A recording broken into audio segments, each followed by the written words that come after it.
नमस्ते और स्वागत है आपका आज की वीडियो में।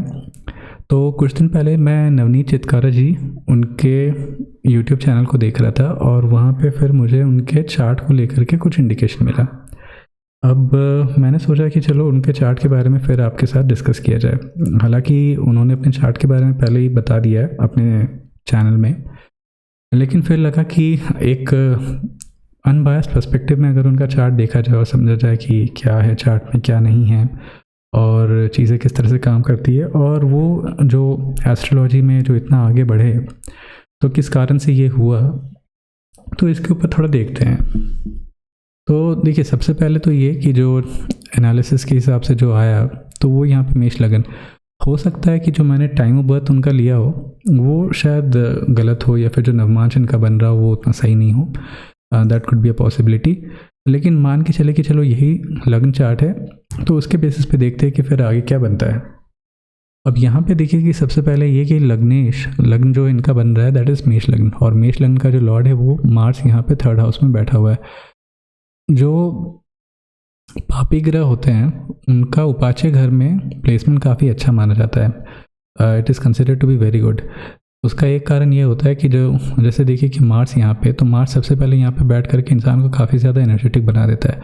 और दूसरा ये कि मार्स और सूर्य का यहाँ पे कॉम्बिनेशन, अब भले ही दोनों की डिग्रीज बहुत ज़्यादा दूर हो, लेकिन होता क्या है कि जो दो अग्नि तत्व एक साथ हो जाते हैं तो ये काफ़ी अच्छा एक राज्य स्पेसिफिकली फॉर मेष लगन ये यहाँ पे बना देता है। अब साथ में ये भी है कि जो छठे का स्वामी है वो भी आपके लग्नेश के साथ आ गया, तो आपको through out the life hard work करते रहना पड़ेगा। तो ये एक एस्पेक्ट है, और 3rd लॉर्ड भी साथ में है, तो हार्डवर्क के साथ इनकी जो लाइफ है वो आगे बढ़ती रहेगी। तो ये यहाँ पे सबसे पहला इंडिकेशन यहाँ दिख रहा है। दूसरा, ये जो मार्स यहाँ पे आपका 3rd हाउस में बैठा है वो 3rd हाउस में बैठ करके 6th को भी देख रहा है। तो इन अ वे जो इनका एफर्ट होता है, एफर्ट इंसान इस तरह से डालता है कि वो अपने आप ही जो इनके कंपेटिटर्स होते हैं उनको वाइप आउट कर देता है। तो मेनली आप ऐसा कहो कि जो क्वालिटी ऑफ एफर्ट होता है, या फिर जिस तरह से जिस डायरेक्शन में इंसान अपने एफर्ट्स को डालता है, तो वो इन अ वे इंसान को अपलिफ्ट करने में या फिर to be one of the leads in the industry वो हेल्प करता है। That is one way to look at it. दूसरा, ये जो लग्न और पंचम का जो यहाँ पे राजयोग बना, so that is also very important. अब भले ही यहाँ पे दोनों की डिग्रीज काफ़ी दूर हो, लेकिन इन अ वे इट इज़ गुड, क्योंकि अगर डिग्रीज पास में होती तो शायद ये मंगल अस्त हो जाता। तो फिर वो जो एनर्जी और जो जिस तरह से चीज़ों को मैनेज करे वो शायद नहीं कर पाते, वहाँ पे फिर एनर्जी उसको डाउन कर देता। तो इन अ वे ये भी इनके फेवर में काम कर गया। अब दूसरा, यहाँ पे एक और चीज़ देखें कि जो सैटर्न है that is the 10th Lord और 11th लॉर्ड, और वो यहाँ पे 6th हाउस में बैठा है। 6th हाउस में सैटर्न का प्लेसमेंट बहुत ही अच्छा कंसिडर किया जाता है। नेचुरली सैटर्न 6th हाउस में काफ़ी अच्छा काम करता है। तो अच्छा होता क्या है ना कि सैटर्न जहाँ पे भी बैठा हो उस घर से लेकर के रिलेटेड हार्डशिप बहुत ज़्यादा हो जाती है इंसान की लाइफ में। सो इन अ वे अगर ऐसे देखा जाए कि लगन में अगर बैठा तो आपकी लाइफ बहुत ज़्यादा मुश्किल हो जाएगी। दूसरे स्थान में बैठा हो तो परिवार के साथ नहीं बनता हो, या फिर परिवार का जो ओवरऑल सिनेरियो होता है वो टॉक्सिक होता है, तो इंसान के अंदर वो टॉक्सिसिटी आ जाता है। चौथे घर में बैठा हो तो इंसान का क्या है ना कि मन बहुत ज़्यादा भारी होता है, वो बहुत ज़्यादा एक जगह पे कंसंट्रेटेड रहता है, एक जगह पे बहुत ज़्यादा ठहराव वाला इंसान होता है। तो ये क्योंकि मन में बैठा हो तो मन भारी भारी सा वो रहता है, वो चीज़ है।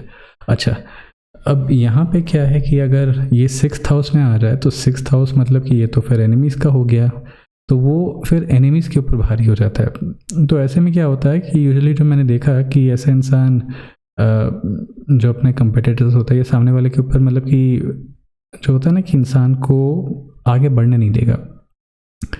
वो आप ऐसा समझो कि अगर मान लो कि इनका किसी के साथ ऐसे आमने सामने वाला इंटरेक्शन हो रहा है, तो ये क्या है ना कि जो पर्सनालिटी इनकी बनेगी, जो ऑरा इनका बनेगा, वो अपने आप ही वो जो कंपेटिटर्स होंगे उसको दबा देगा या फिर उनके ऊपर बहुत ज़्यादा भारी प्रभाव देगा।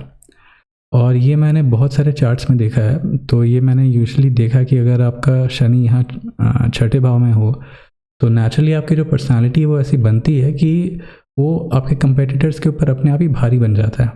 अब कैसे होता है, या फिर ये जो ऑरा होता है, ये ऑरा ही आपके लिए एक ब्लेसिंग की तरह काम करता है, लेकिन ये काम करता है। बट इसका क्या है ना कि इसका एक नेगेटिव इम्प्लीकेशन भी होता है। वो नेगेटिव इम्प्लीकेशन ये है कि अगर मान लो कि ये तो चलो ठीक है, ये कंपटीटर के ऊपर भारी हो गया, लेकिन कहीं किसी कारण ये जो आपका इंटरपर्सनल रिलेशन होता है उस पर भी ये इम्पैक्ट करता है। तो आप अगर किसी के साथ बात कर रहे हो या फिर फ्रेंडशिप बना रहे हो तो वहाँ पे भी वो जो लेवल ऑफ आप कहिए कि जो एक डोमिनेंस होता है तो वो वहाँ पे भी आ जाता है, तो उस कारण से ये कुछ हद तक हैम्पर भी हो जाता है। अब इसीलिए कहते हैं कि अगर ये शनि यहाँ पे है तो ठीक है, लेकिन अगर यहाँ पे पाप का त्रियोग जैसा कुछ हो जाता है, मान लीजिए कि यहाँ पे शनि यहाँ पे राहु, तो फिर ये तो मतलब कि पूरा रिश्ता ही इंसान का दबा देता है या फिर कहीं पे भी जो रिलेशन वो कहीं ग्रो करने नहीं देता। तो वो चीज़ है। अब यहाँ पे एक चीज़ इनके चार्ट में जो कि बहुत ही ज़्यादा अच्छा हुआ वो ये है कि यहाँ पे सप्तम भाव में शुभ कत्री योग है, which is very very powerful. तो एक तो ये कि नवम का स्वामी, दशम और एकादश ये सब एक साथ मिल करके यहाँ पे छठे भाव में बैठे, जो कि एक बहुत अच्छा राजयोग बना रहा है। मतलब कि ये है कि बहुत ज़्यादा हार्डवर्क करके अपने आप को लाइफ में आगे बढ़ाएंगे। मंगल शनि का यहाँ पे दृष्टि संबंध भी है, तो विच में 60% वेरी हार्ड वर्किंग। तो ये एस्पेक्ट तो यहाँ पे आ रहा है। साथ में ये भी है कि अगर यहाँ पे आपका जो सप्तम भाव है यहाँ पे अगर शुभ कत्री योग बन जाए, तो शुभ कत्री योग क्या करता है ना कि जो आपका लग्न है उसको बल देना शुरू कर देता है। तो यहाँ से जुपिटर दोनों तरफ देख रहा है, यहाँ पे चंद्रमा बैठ करके यहाँ पे सेकेंड हाउस को देख रहा है, तो ये दोनों मिल करके क्या करते हैं कि पूरा लग्न को ही आपका बल देना शुरू कर देते हैं। अब क्योंकि यहाँ पे सैटर्न का इन्वॉल्वमेंट हो गया जो कि 6th हाउस में और यहाँ पे 8th हाउस में देख रहा है, तो यूजुअली क्या होगा कि इनका जो ग्रोथ होगा वो थोड़ा धीरे धीरे होगा, 35-36 के बाद होगा, लेकिन फिर भी ये देगा, ये ग्रोथ इंसान का देता है। अच्छा, एक एस्पेक्ट जो कि बहुत ही ज़्यादा इम्पॉर्टेंट है वो ये है कि जब भी आपका जो मून है वो 8th हाउस में बैठता है, this is very very important to become an astrologer. अब ये मैंने बहुत सारे एस्ट्रोलॉजर्स के चार्ट में देखा, या तो उनका मून 8th हाउस में होगा या फिर उनका राहु है वो 8th हाउस में होगा। होता क्या है ना कि जब आपको कोई डीप रिसर्च करना होता है या फिर चार्ट्स के बीच में जो एक पैटर्न होता है उसको रिकॉग्नाइज करना होता है, उसको आइडेंटिफाई करके दूसरे चार्ट्स में अगर आपको अप्लाई करना होता है, तो उसके लिए एक नेचुरल टैलेंट चाहिए आपको जो कि पैटर्न रिकॉग्निशन का होता है। वो तब आता है जब आप थोड़ा अनऑर्थोडॉक्स होकर के सोचते हो, और जिसके लिए बहुत ही ज़्यादा इम्पॉर्टेंट है कि आपका जो अष्टम भाव है वो बहुत ही ज़्यादा स्ट्रांग हो।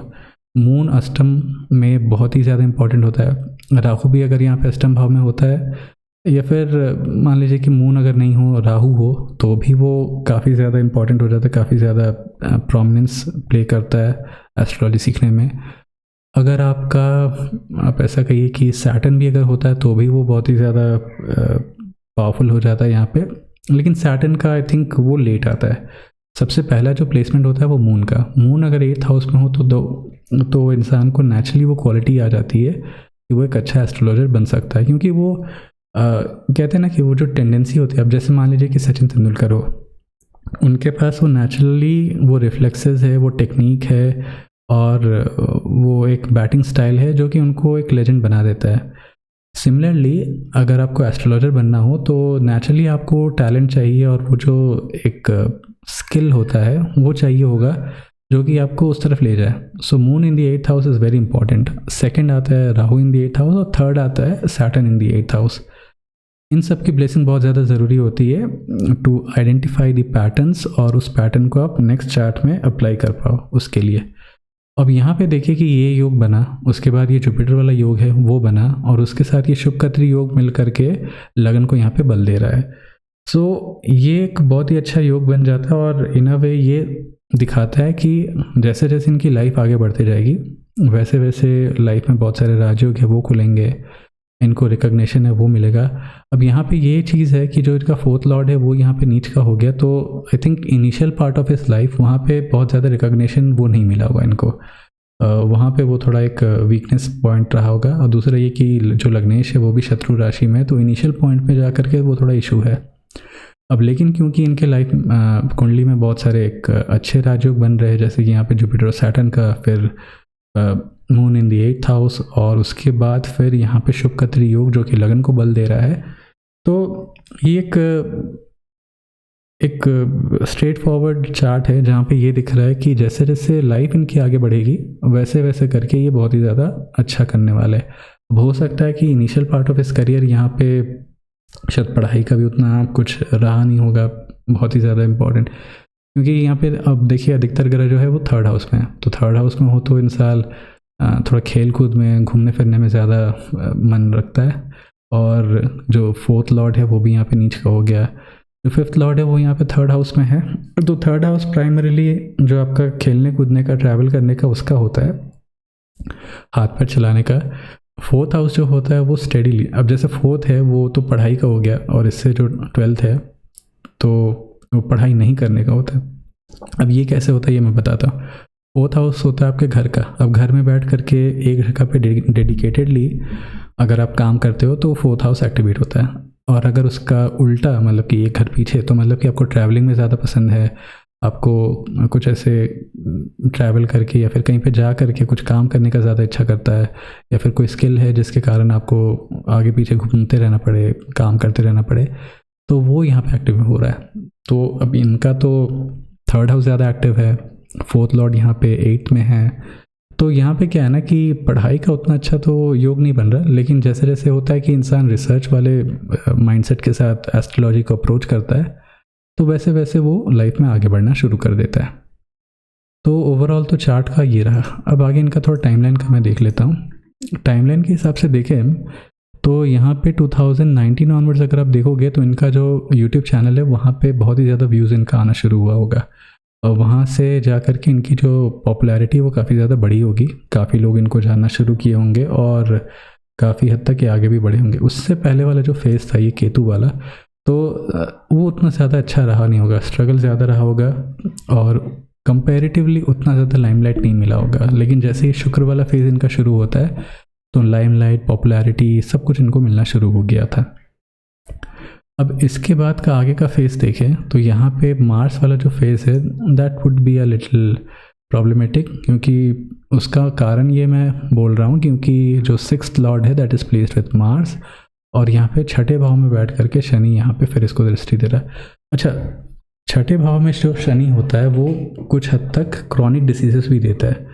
तो होता क्या है कि यहाँ पे आपको मेजरली तो सब कुछ आपके फेवर में कर देता है, मतलब जो एनिमीज होते हैं उनको साइडलाइन कर देता है, लेकिन फिर आपके कुछ ऐसे पर्सनालिटी ट्रेट्स भी बना देता है जो आपको क्रॉनिक डिसीजेस भी दे देता है, क्योंकि डिसीज़ का हाउस है और शनि जो देता है वो बहुत लंबे टाइम तक देता है। तो यहाँ पे ये क्रॉनिक डिसीज़ देने का भी ये कारक बन जाता है, तो ये भी एक इशू है। और यहाँ पे ये जो सैटर्न है that is expecting the Mars along with the 6th Lord, तो ये यहाँ पे थोड़ा प्रॉब्लमेटिक बन जाता है। अब दूसरा चीज़ ये कि यहाँ पे जो चंद्रमा है ये केंद्रम दोष में है।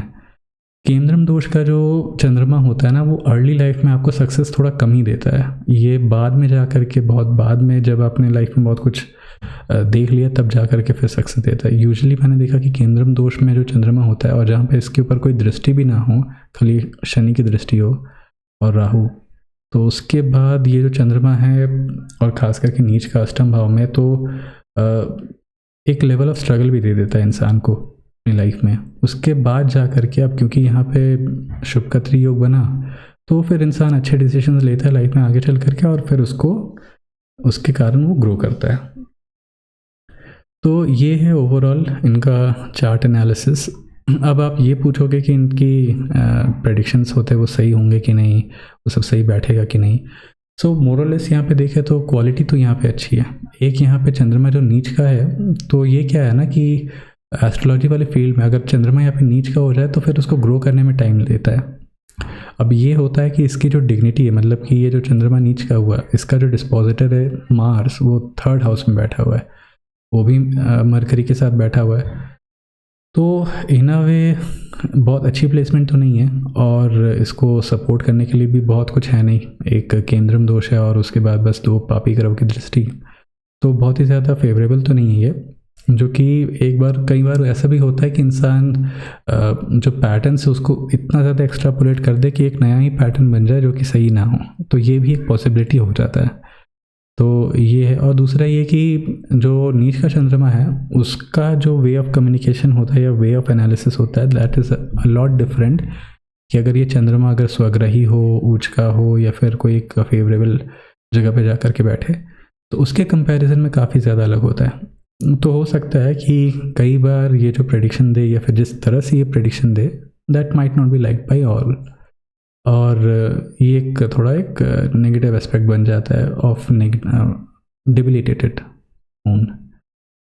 आगे जो इनका लाइफ देखें तो ये जो राहु वाला फेज होने वाला है, that is going to be life changer for him. उसका रीज़न ये है कि राहु का जो प्लेसमेंट है दैट इज़ इन सैटर्न्स नक्षत्र, पुष्य नक्षत्र में यहाँ पे बैठा हुआ है।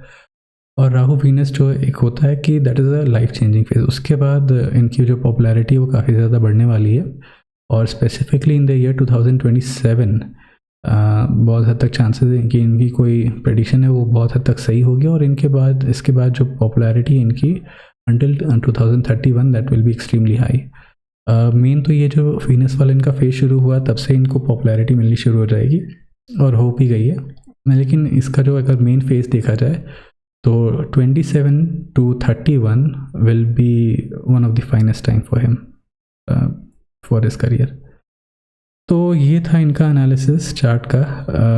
मैं तो खुद क्योंकि मुझे पैटर्न को ऐसे पढ़ना अच्छा लगता है तो मैं लोगों के चार्ट्स लेते रहता हूँ। Let me know how you like the video, और ऑन दैट बेसिस मैं अगला वीडियो बनाऊँगा। Thanks for watching, see you in the next video, bye.